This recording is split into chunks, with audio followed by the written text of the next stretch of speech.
Today we're going to do a review of the Springfield Armory TRP Armory Coat version with the rail. What we're going to do is we're going to do some shooting here. I got a 12-yard line out here with some steel targets. We're going to make some steel ring. After that we're going to break the gun down, do a tabletop, talk about it, some of the pros and cons of the gun, and then we're going to do some chronograph tests with some popular carrier defensive loads, and anything else I might feel like doing. It's my video. But we're going to step over the 12-meter line, do some shooting to make these plates ring.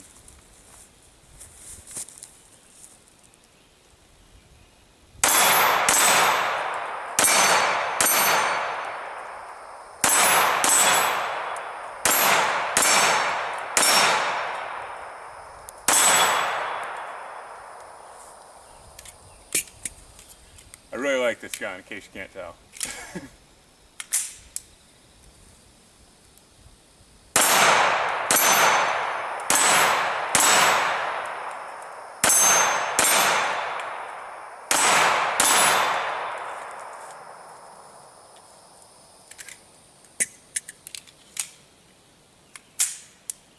Last mag.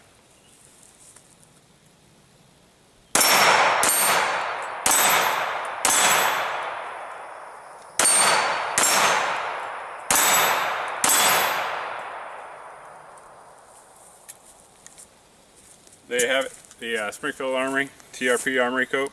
Alright guys, we're going to do some more accuracy tests with this TRP. I didn't measure this out. I only have a 25-foot measuring tape. I'm not going to multiply it about 20 times or whatever, 10 times, whatever it would be to be out here. Probably not 10 times either. But we're pretty far away. I'm going to zoom in here on the target and take some shots. Again, I'm not guaranteeing anything, guys. Let me zoom in so you guys can see what we're shooting at. I'm going to be shooting at the one right there on the left. It's a 10-inch plate that we got. Let me kind of focus it.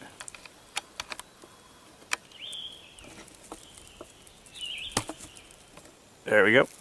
Alright, let me take some shots.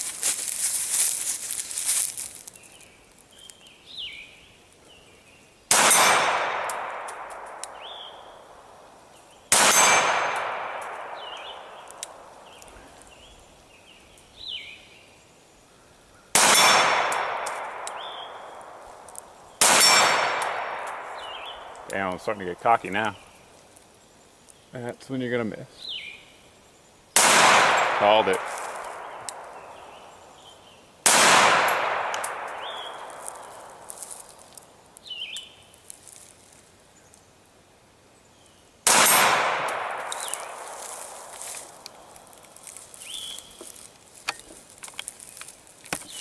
Well, one thing's for sure, guys. Hickok 45's job secure. I'm sure he'd be drilling those. But I'll take it. 5 out of 7. Alright, we're going to start out here with doing the disassembly of the pistol. And we're going to get into some of the details of it. As always, you want to make sure it's not loaded. One thing I wanted to point out here, if you saw earlier in shooting, sometimes the Wilson, these are the ETM mags, sometimes they don't fall freely. There you go. Sometimes they do, sometimes they don't. Just something to point out, a little side note. But they function flawlessly, no doubt about it. Whenever you're disassembling a pistol, you want to make sure it's unloaded. It is. On this one, the TRP here, lock the slide to the rear. One thing I don't like about the pistol, one of the few negatives of it, is it needs tools for disassembly because of the bull barrel there, or the bushingless barrel, if you will. It comes with this little tool set. And Springfield includes the tool, but I found it easier just to use a little paper clip there that I modified. I'm sure you guys can see it. It works better in my opinion. You have to, you can see here there's a little hole right there. Insert it through there. You want to center it so that on the guide rod there, and then release the slide slowly. If you don't get it right in terms of centered, you can adjust it afterwards. But yeah, a little bit off there, which you'll see what I'm talking about. I'll try to get a close up here in a second once I get it right. Alright, you guys can see there, you want a little bit sticking out of this side and then even, so that way you can slide it off here in a second. We'll show you how to do that. but that frees up the tension on the slide, so the slide will move back and forth freely. You line up the notch just like any 1911. Pull out your pin, slide the slide off. Pull your guide rod out. It is a little tight like any bull barrel.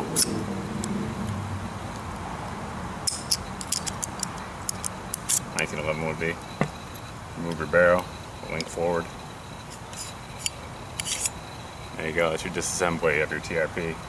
One thing to point out here, I guess we can point it out like this, is I'm not sure how well that shows up in the camera, but both of those are marked number 8-9.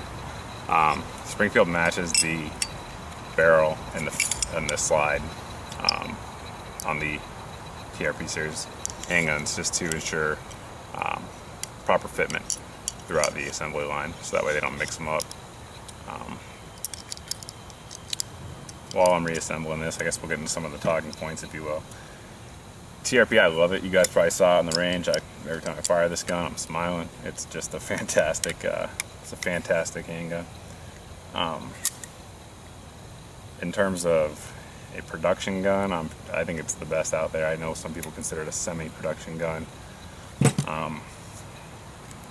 Fair enough, but it's awesome. This gun has been 100% reliable. Let me interrupt here. Most guns I don't care about idiot marks, but on this one, just because it's so nice and I like it, I do. So one of the tools that comes with it, which is for the mainspring housing here, is I use that to push the spring back. But you can use anything. For those of you that are unfamiliar with 1911s, you can use a credit card or any sort of razor or something like that. I don't really recommend a razor, but especially not with this kind of finish. But it could be used, I suppose. Alright, let's set these tools off to the side here and get into the review. Again, like I was saying, this is probably my favorite production, semi-production, whatever you want to call it, 1911 on the market. It was developed, as most people know, for the as part of the FBI's Springfield Pro, the 1911 that they chose to go with. The TRP is a civilian version of it. A few differences with it. The Pro model has a black T finish. This has the Armory coat. So far, the Armory coat's held up pretty well. I've got about 1,500, 2,000 rounds to this gun. Not really a high volume count, but I mean the finish is showing very little, if any, signs of wear. So that's one of the differences. The Pro has a solid trigger. This one comes with the skeletonized trigger, as you can see. The serrations are different up front. The Pro doesn't have them. I know there are some that do have it, but the basic model doesn't, from what I understand. Roll mark, obviously, instead of saying operator, it says Pro. The grips are different as well. These are composite G10 grip. But other than that, the differences are kind of minor. So let's start going on my list so I don't get totally off track here. Cost. This gun is expensive. Like I said, it's a higher end gun. I waited 6 months because I found a place about a year ago, maybe a year and a half, probably about a year and a half ago, that had it for like $11.50. So I got on a waiting list. I waited 6 months. Finally came in. So I got it for a real good price, but most people aren't going to find that unless you really look around. So that's the downside of the gun, no doubt about it. Reliability, this one's been 100%.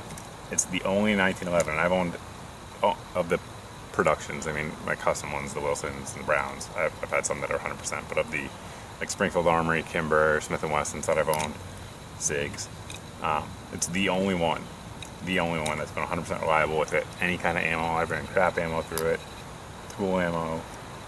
It eats anything, keeps going, no problems. Trigger, it's a fantastic trigger. This is I'd put the trigger up against any handgun that I own. That includes the custom 1911s. It's crisp. It's got a short uptake. Breaks clean. It's like glass. My guess is it's probably 4 pounds. I've never actually measured it. We're gonna find out here in a second. Yeah, it helps the hold on to safety, huh? Yeah, there you go. Brakes right there at 4.5 pounds. But I mean, it's just, it breaks like glass. It's fantastic. Accuracy, as you guys saw it there today, I surprised myself. Even with the accuracy of this gun, it's very accurate. It's easy to shoot. If you're a moderate shooter like me, this gun will make you look like a very good shooter. It's fantastic for that. It's got adjustable sights. Tritium night sights come factory. This is one of the things that people often change out about the gun. They say it's one of the negative features. Some people have reported that the rear sight here is broken off during heavy use. I've obviously not experienced it because my sight is solid, locks up solid. I've never had any issues. Weight, the gun weighs in at 45 ounces. It's heavy. It's fantastic. For soaking up recoil on a duty gun, I got no problems with it being heavy. I think it's fine. You know, most all steel 1911s are somewhere around the 40 ounce mark. This one's a little bit on the heavy side, probably due to the rail, but it's fine in my book. It definitely recoils very mildly. Capacity is obviously, it comes with two 7-round magazines, but you can put any standard 1911 magazine will work. I was using 10 rounders out there as well as some 8 rounders. I've used Chip McCormick Power Mags, Wilson Combat ETMs, 47D, and then the Chip McCormick Power Plus rounds, the 10 rounders in this with 0 issues. Just going into some of the features of it. Obviously it's got a match grade bull barrel. The trigger is a long trigger, but obviously if you want a short trigger, if you have smaller hands, you can switch it out. The factory does come with a long trigger. The G10 grips, like I said, the composite grips. Front step checkering is very aggressive. I don't actually know off the top of my head what the LPI is, but it's aggressive. Feels good in the hand. Feels good for a duty glove. It's got obviously the undercut here in the trigger guard. Mag well, beveling for easy reloads. I don't know how much more to say about it. Some people, there's a debate, just bringing this up in terms of the made in the USA thing. Some people consider it to be a US made gun. Some people consider it to be an imported gun. Springfield says it's a US made gun. They're higher end guns, they say the frames, everything's made here in the US. That's gone back and forth over the years in terms of the debate. I believe it to be a US made gun, but that's a subject for another board, I suppose. Alright, that's about all I got, guys. If you guys have any questions, as always, let me know. Alrighty guys, it's time for the chronograph test we're going to do here with the TRP. We're going to do 2 rounds of each ammo. I'm going to zoom in here in a second so you can see exactly what we're working with.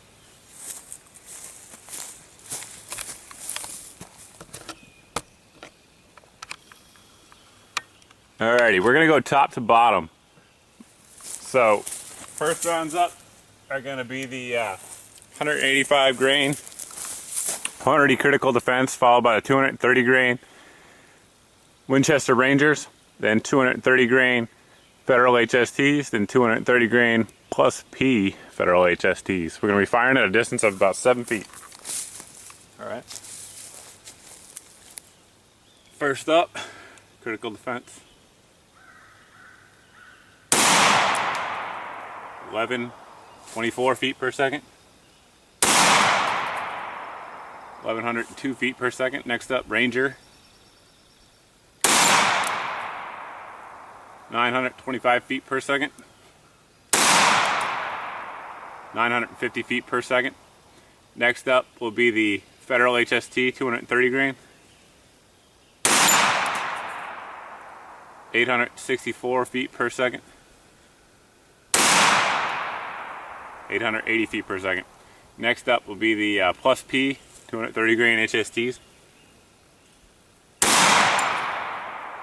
925 feet per second. 964 feet per second.